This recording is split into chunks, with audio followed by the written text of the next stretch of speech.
कहाँ जानी कहाँ से आई के बहनी दीदी भैया बाबू हाथ जोड़ के प्रणाम बा हमार।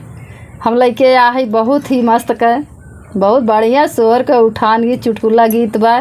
तो आप लोग एक ज़रूर समय निकाल के हमारी गाना सुनी है।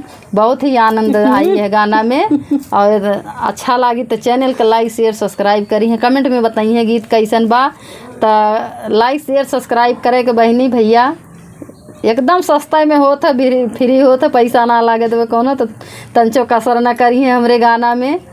तो और पसंद आई तो ज़्यादा से ज़्यादा दूसरे के लगे भेजिए अपने पास पड़ोस में नात रिश्तेदारी में।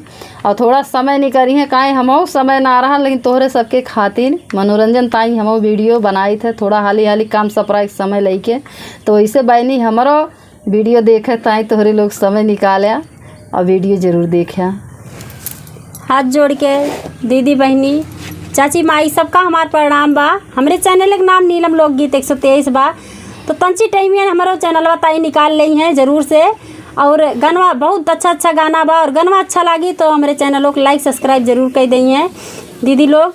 और आवे सुने सोहर उठान गीत। काले काले बाल बाल में कैसा उरिया में झांकी आए हो। काले काले बाल बाल में कैसा उरिया में झांकी आए हो। मैया कौने रंग रखू मोर रानिया माता रानिया जुबराई गाई रानिया झुराई गाई हो। मैया कौने रंग रखू मोर रानिया माता रानिया दुबराई गाई रानिया झुराई गाई हो। दिहो माई गरिया छोहरावा कटोरा भरा दूधवा हो। दिहो माई गरिया छोहरावा कटोरा भरा दूधवा हो। भैया तोहरे दरसवा के खातिर बाहुरिया दुबराई गई बाहुरिया झुराई गई हो। भैया तोहरे दरसवा के खातिर बाहुरिया दुबराई गई बाहुरिया झुराई गई हो। काले काले बाल बाल में कैसा उरिया में झांकी आए हो। काले काले बाल बाल में कैसा उरिया में झांकी आए हो। भाभी कौने रंग रखू मोर रानिया माता रानिया दुबराई गाई रानिया झुराई गाई हो।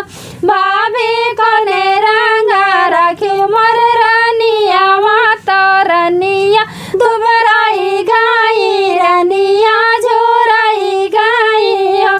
दिहो माई दाल और रोटिया ऊपर डारो घीवा ऊपर डारो। माई दाल और रोटिया ऊपर डारो घीवा मदर तोहरे दरसवा के खातिर ता छोटी दुबराई गाई छोटी दुब झुराई गाई हो। देवरा तोहरे दरसवा के खातिर ता छोटी दुबराई गाई रानिया झुराई गाई हो। काले काले बाल बाल में कैसा उरिया में झांकी आए हो। काले काले बाल बाल में कैसा उरिया में झांकी आए हो। बहिनी कौने रंग रखू मोर रानिया माता रानिया दुबराई गाई रानिया झुराई गाई हो। बहिनी कौने रंग रखू मोर रानिया माता रानिया दुबराई गाई रानिया झुराई गाई हो। दिहो माही ओढ़ना है छवनाया उरा तो सकत किया हो। दिहो माई ओढ़ना भी छवनाया उरा तो सकत किया हो।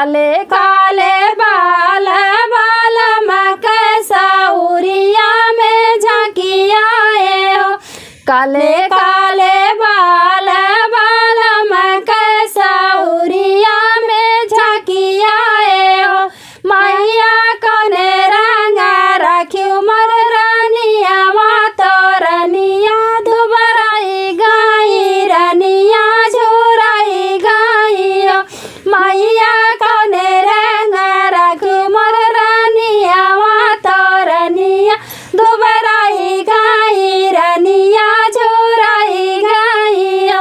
धन्यवाद बहनी भैया।